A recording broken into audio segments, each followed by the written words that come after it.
Hey everybody, I'm Brianna. And I'm Armon. And together along with God, we are 15 the Power I said Team. 12. Babe, quit doing that. What are you doing all that for? Why are you throwing up gang signs?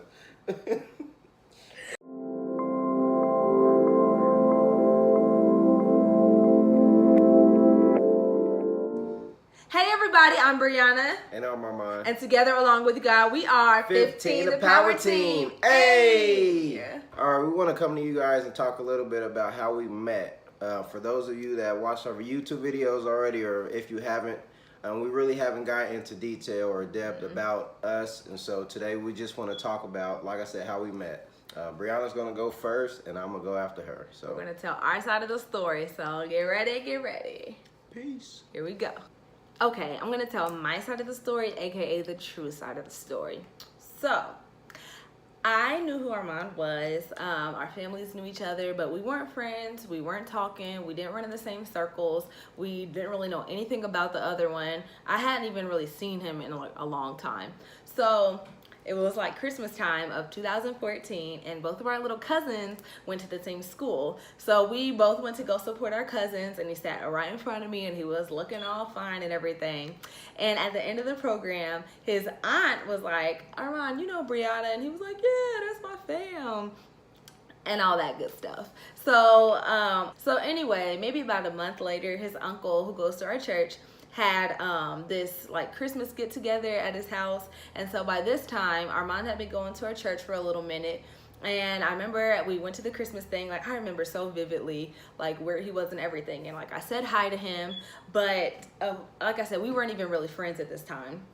So I said hi to him, and we had this contest at the Christmas party, and we had to like take Christmas songs and remix them. And so our group did this Christmas song, and it was like a bomb. Like, I still remember it and everything. But the thing I remember, like we had somebody had recorded my group performing it, and you could see Armon in the shot. And I like watched that video. I think I watched it over and over again just so I could see his reaction to me, because by that time I was like forming this little crush and everything, but I wasn't going to do anything about it or anything like that. So fast forward to like February of 2015. So Armon had been coming for a while. He got the Holy Ghost, thank the Lord, and it was wonderful. But I still wasn't about to pursue him or do anything. So I kind of thought that he was feeling me. I want to make sure I'm getting all these events in order, but I think it was around this time I kind of thought he was feeling me, like, you know, my little spidey senses, female intuitions, picking up on like little clues and stuff. One time we were in Sunday school, and so one time we were in Sunday school, and we were sitting next to each other, and he said, can you like take notes for me? I think he was trying to be flirty or something, and he was like, can you take notes for me? And I was like freaking out. I was like, yes, no, I'll make you a photocopy. And I'm like, why did I say that? I'll make you a photocopy? What? I was like, yes, no, I'll make you a photocopy. It was just too much. It was too much.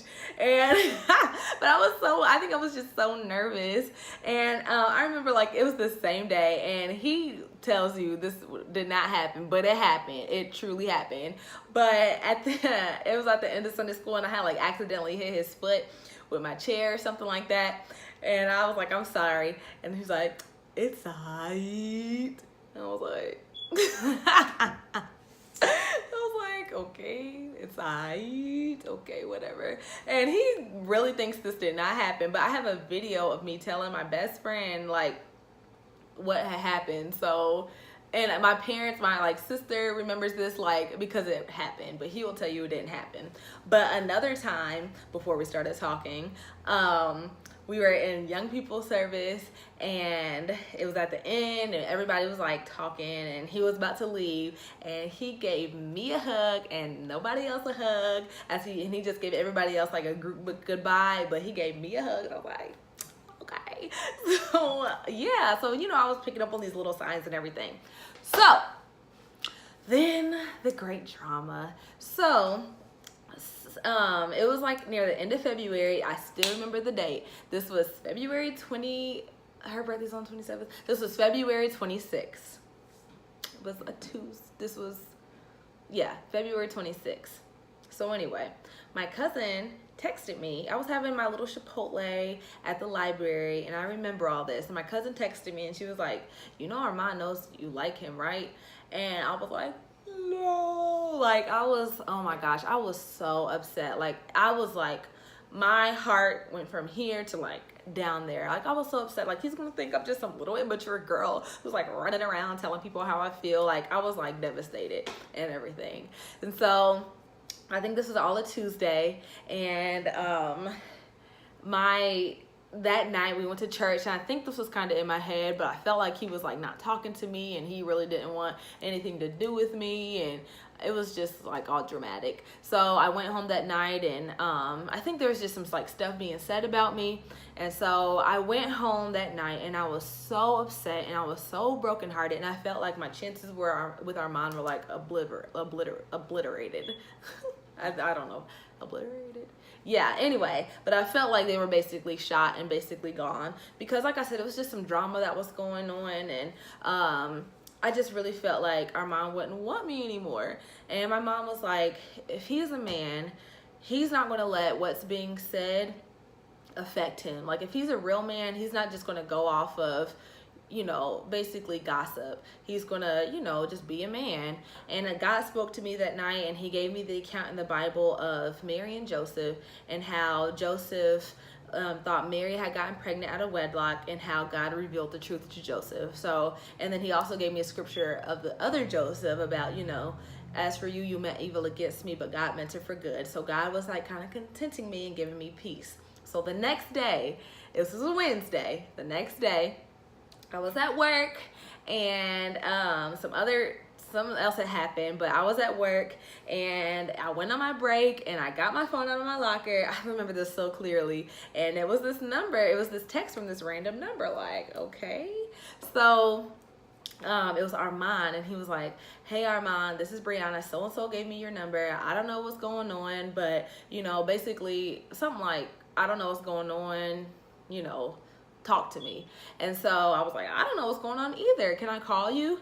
And I called him, and we had this good conversation. Basically, we're like, we both don't know what's going on. We just drop it or whatever, because neither one of us knew what was happening.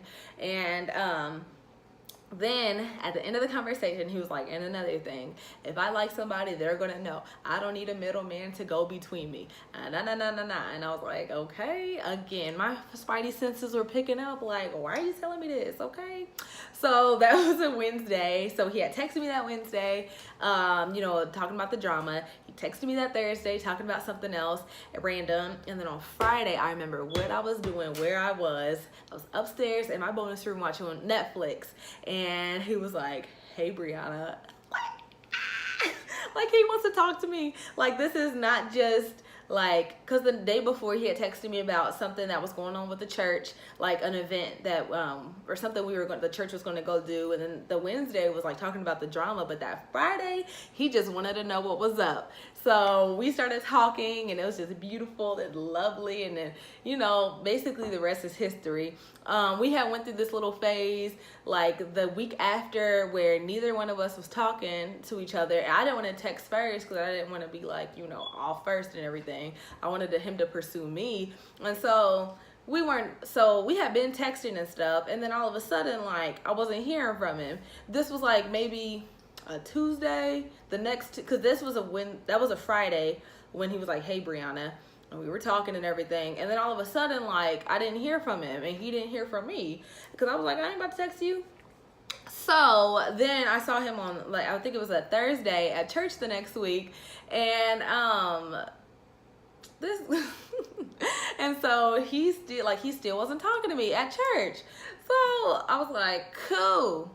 You want to talk to me? That's fine, my brother. So I made sure he saw me walk out, because he was like in the sanctuary talking, and I was like, well, in my heart, I was like, you know, I want him to talk to me and everything, but I wasn't gonna show him that. I was just like, peace. So I was walking out, and then all of a sudden, who come walking through the sanctuary trying to find your girl. And so we were talking that night, and basically we were both playing games, and he called me that night, and the rest was history. That was like that night, that next Thursday was like the first real conversation we had, because I was like telling my parents about it, and then all of a sudden my phone started ringing, and it was Armon, and he wanted to talk to me. So basically that's how we met. So our next little video, or one day, well, Lord willing, we'll do a video on basically the time we started talking, how he told me that he thought I was gonna be his wife, or I was placed in his life to be his wife maybe a month in, but that'll be the next story. So